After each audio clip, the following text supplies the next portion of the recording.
privately, and I can provide you the Lomont AG opinion, a binding opinion. Okay, oh, that was no, it's issued fine. on No, that. just, we're just, I thought that was the case. That's not the case. Okay, then go ahead. Thank you. Absolutely. Mayor, council members, thank you for the time.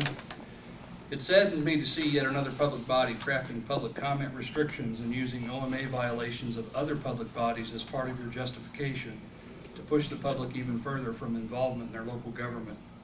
Your proposed changes are akin to the Jim Crow laws that used to keep blacks from voting. You should be ashamed. Tonight, I'm pleading with you to listen and act appropriately.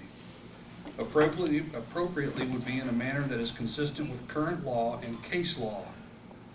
The city's current rules set forth in section 85 and provide for public comment at nearly all meetings, but there are no limitations on the subject matter.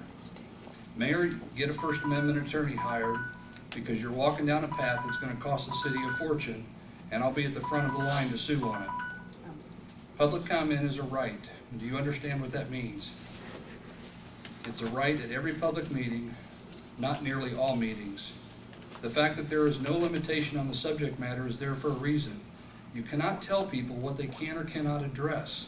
They have a First Amendment right to bring concerns of their government to those in charge, regardless as to what you put on the agenda.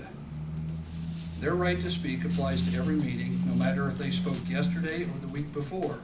When the law says they have a right to speak, it means at every meeting they wish to attend, regardless of their last attendance.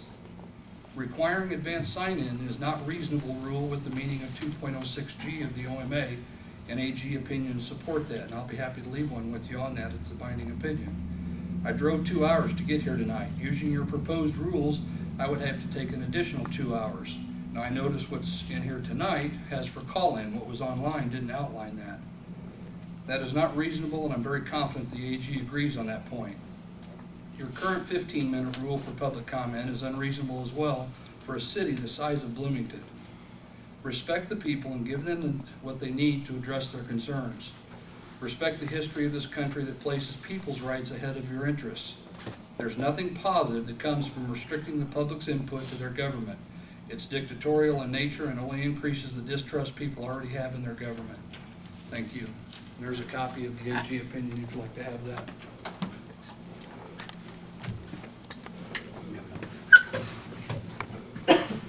Yes. John Kraft. John Kraft. Thanks, Mayor. Honorable Mayor and City Council, I'm here to talk about the proposed changes to public comment rules for open public meetings. One thing I've noticed over the last several years of investigative reporting is that when public bodies start changing the rules, especially rules for public comment to further restrict the public's ability to address and petition their government, there's something that public body's trying to hide. It's only a matter of time to try to dig and find out what it is. Some recent history I've read about this public body, including refusing to seat an elected councilman, losing a handwritten pro se Freedom of Information Act lawsuit, insulting local news organizations and writers, posting foul and abusive comments on websites, and the most recent, an employee filing an order of protection because a reporter knocked on her door and left a business card. With all these happenings, it makes me wonder, what is Bloomington trying to hide? What message are you trying to keep the public from telling you, or the public from hearing from other people that want to attend and speak at your meetings?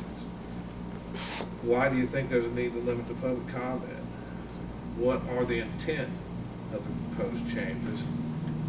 And are you trying to keep people from talking to you? It's well known that any rules established must enhance the public's ability to address their public officials. Do these proposed rules enhance their ability? I don't think so. Now more than ever, local citizens are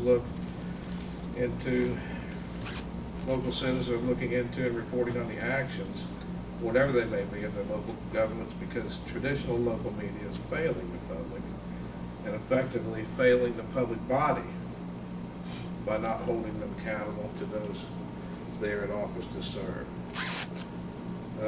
during the acceptance speech for a Script Howard's Award and Pulitzer Prize for Community Journalism, and Torrance Daily Breeze spokesman said that it's the fundamental responsibility of media to keep their eyes open and to right the wrongs.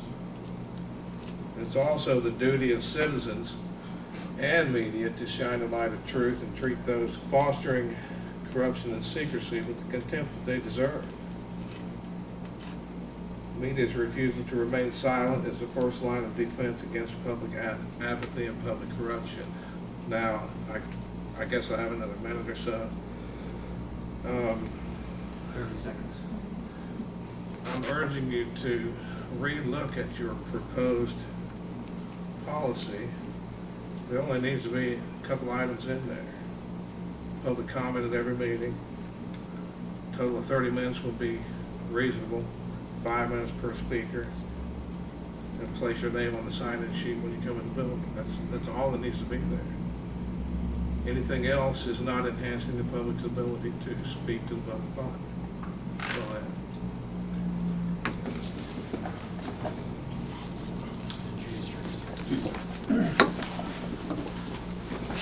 Did you call me? Yes. Yep, thank you. I'm just gonna stand, so we're gonna, thank you very much.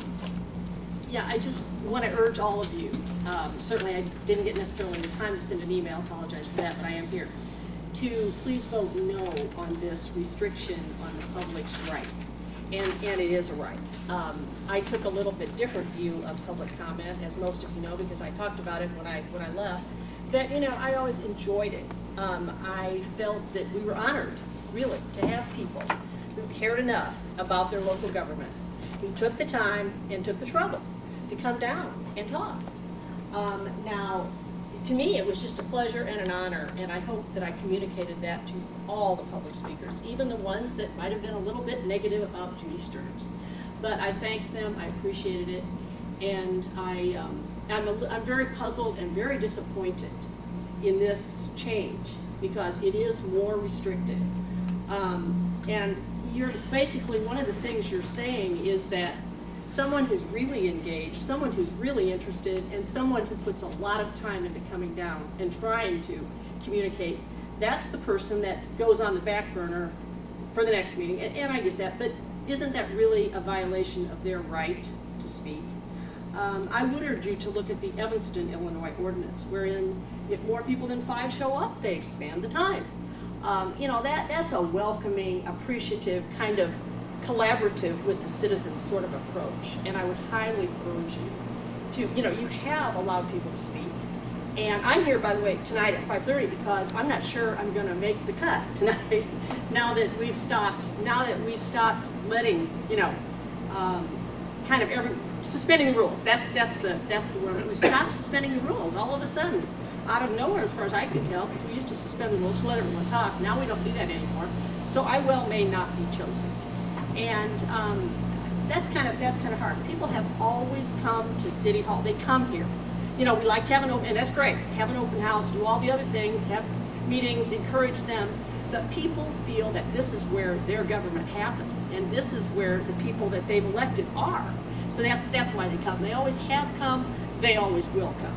You can welcome them. You can make it easy for them to speak. You can listen, which I think is, you know, one of your chief functions. Or you can make it difficult. You can shove them to the back burner. You can tell them they have to speak about agenda items. And by the way, who will judge if it's related to an agenda? Who will be the judge of that? You have bills and payroll on every agenda. Supposing I want to come down and talk about the city spending on a certain item. Now, is that related to bills and payroll because it's spending money, or is that unrelated? Who's going to be the judge that my topic is acceptable or it isn't acceptable? So, with all that in mind, and plus with the comments of the two gentlemen who, if I can say this, I hope you don't mind, are the Edgar County Watchdogs, who were instrumental in a lot of the front page Chicago Tribune front page investigation of College of DuPage and other things, and also managed to be featured themselves on the front page of the Chicago Tribune as a watchdog, and a good thing, positive thing. So if you could consider all those things, and please please vote no on this, and let your public, we the people. And one last thing, quickly, I can promise you, whoever's fostered this whole effort, I just want you to know that if you do limit us, and if you do restrict us, oh, we will be here. And we will find a forum, and we will speak. So I appreciate it. Thank you. Okay.